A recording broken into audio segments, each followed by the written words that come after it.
आपका बहुत बहुत स्वागत है। हम शुरू करने जा रहे हैं प्रधानमंत्री सीरीज। प्रधानमंत्री सीरीज में हम बात करेंगे देश के पहले प्रधानमंत्री जवाहरलाल नेहरू से लेकर और वर्तमान प्रधानमंत्री नरेंद्र मोदी के राजनीतिक जीवन सफ़र के लिए बारे में। दोस्तों, हम सबसे पहले बात करते हैं देश के प्रथम प्रधानमंत्री पंडित जवाहरलाल नेहरू के राजनीतिक जीवन सफ़र में के बारे में। आइए हम शुरू करते हैं। पंडित जवाहरलाल नेहरू का जन्म 14 नवंबर 1889 को ब्रिटिश भारत में इलाहाबाद में हुआ। उनके पिता मोतीलाल नेहरू एक धनी बैरिस्टर जो कश्मीरी पंडित समुदाय से थे। स्वतंत्रता संग्राम के दौरान भारतीय राष्ट्रीय कांग्रेस के 2 बार अध्यक्ष चुने गए। उनकी माता स्वरूप रानी जो लाहौर में बसे एक सुपरिचित कश्मीरी ब्राह्मण परिवार से थी। मोतीलाल की दूसरी पत्नी थी, वह पहली पत्नी की प्रसव के दौरान मृत्यु हो गई थी।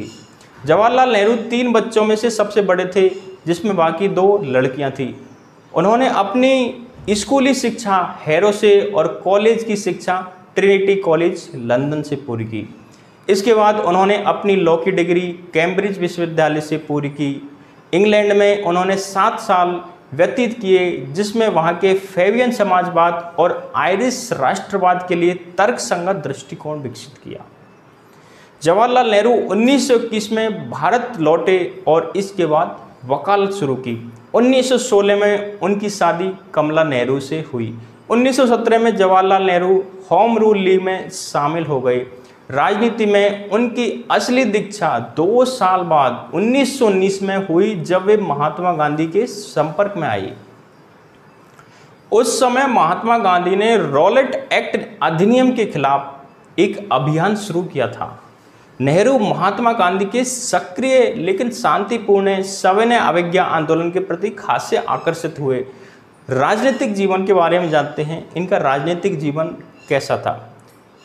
जवाहरलाल नेहरू ने ब्रिटेन में अपने समय के दौरान एक छात्र और एक बैरिस्टर के रूप में भारतीय राजनीति में रुचि विकसित की थी। 1912 में भारत लौटने के कुछ महीनों के भीतर नेहरू ने पटना में भारतीय राष्ट्रीय कांग्रेस के एक वार्षिक सत्र में भाग लिया। उन्होंने भारत में ब्रिटिश सरकार द्वारा पारित सेंसरशिप अधिनियमों के खिलाफ भी बात की थी। नमक मार्च 1930 में नेहरू और कांग्रेस के अधिकांश नेता शुरू में ब्रिटिश नमक कर के उद्देश्य से सत्याग्रह के साथ सविनय अवज्ञा शुरू करने की गांधी की योजना के बारे में अस्पष्ट थे। निश्चित रूप से भारत में विरोध करने के बाद उन्हें प्रतीक के रूप में नमक की शक्ति का एहसास हुआ। नेहरू ने अभूतपूर्व लोकप्रिय प्रतिक्रिया के बारे में टिप्पणी की। उन्होंने कहा, ऐसा लग रहा है जैसे एक वसंत अचानक जारी किया गया था। 1942 के भारत छोड़ो आंदोलन में जवाहरलाल नेहरू को 9 अगस्त 1942 को मुंबई में गिरफ्तार किया गया और अहमदनगर जेल में इन्हें रखा गया था, जहां उन्हें 15 जून 1945 को रिहा कर दिया गया। पंडित जवाहरलाल नेहरू के कार्यकाल में लोकतांत्रिक परंपराओं को मजबूत करना, राष्ट्र एवं संविधान के धर्मनिरपेक्ष चरित्र को स्थायी भाव देना और योजनाओं के माध्यम से देश की अर्थव्यवस्था को सुचारू और विकास करना ही उनका प्रमुख उद्देश्य रहा था। पंडित जवाहरलाल नेहरू शुरू से ही गांधी से बहुत प्रभावित थे और 1912 में कांग्रेस पार्टी से जुड़े थे। 1920 के प्रतापगढ़ के पहले किसान मोर्चा को संगठित करने का श्रेय पंडित जवाहरलाल नेहरू को जाता है। 1928 में लखनऊ में साइमन कमीशन के विरोध में नेहरू जी घायल हुए और 1930 के नमक आंदोलन में उन्हें गिरफ्तार किया गया था। उन्होंने इसके लिए 6 महीने की सजा काटी। 1935 में अल्मोड़ा जेल में उन्होंने आत्मकथा लिखी थी। उन्होंने कुल 9 बार जेल की यात्रा की। जवाहरलाल नेहरू ने विश्व भ्रमण किया और अंतर्राष्ट्रीय नायक के रूप में जाने गए। नेहरू जी ने पंचशील का सिद्धांत प्रतिपादित किया और 1954 में भारत रत्न से सम्मानित किए गए। नेहरू जी ने तटस्थ राष्ट्रों को संगठित किया और इनका नेतृत्व भी किया था। स्वाधीनता की लड़ाई को चलाने के लिए जाने वाले कार्रवाई का खास प्रस्ताव तो एकमत से पारित हो गया था। खास प्रस्ताव इत्तेफाक से 31 दिसंबर की आधी रात, जबकि पिछले साल की जगह नया साल आ रहा था, तब मंजूर हुआ। पंडित जवाहरलाल नेहरू के निधन के बाद सर्वपल्ली राधाकृष्णन ने कहा था, जवाहरलाल नेहरू हमारी पीढ़ी के एक महान व्यक्ति थे। वे एक ऐसे अद्वितीय राजनीतिक थे जिनकी मानव मुक्ति की प्रति सेवाएं अविस्मरणीय रहेंगी। स्वाधीनता संग्राम के योद्धा के रूप में यशस्वी और आधुनिक भारत के निर्माता थे। मैथिली शरण गुप्त की कविताओं में नेहरू जी के संबंध में ये खास पंक्तियां लिखी गई हैं।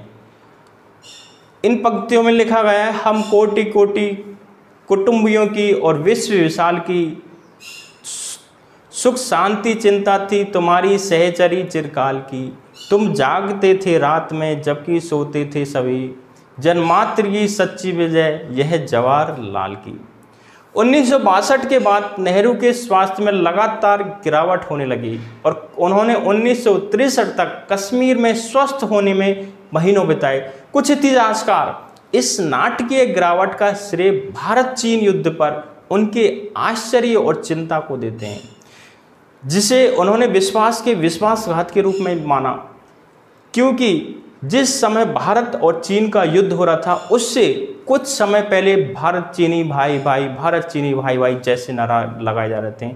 इससे भारत देश चीन के द्वारा क्या कदम लिया जाएगा इससे पूरी तरह अनजान था और इसी का फायदा लेते हुए चीन ने भारत के साथ अविश्वास किया और विश्वासघात करके भारत पर युद्ध थोप दिया, जिसमें भारत को हार का सामना देखना पड़ा।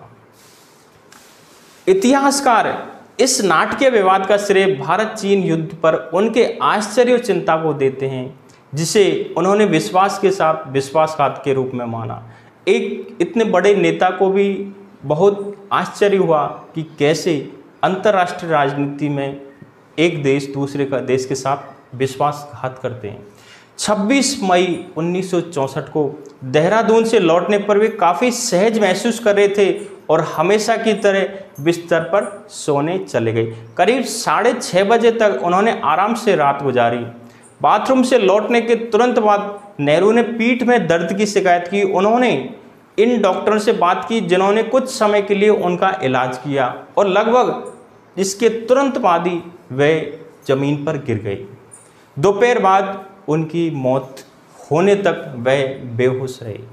27 मई 1964 को स्थानीय समयानुसार 2 बजे लोकसभा में उनकी मृत्यु की घोषणा की गई। मृत्यु का कारण डॉक्टरों के अनुसार दिल का दौरा बताया गया।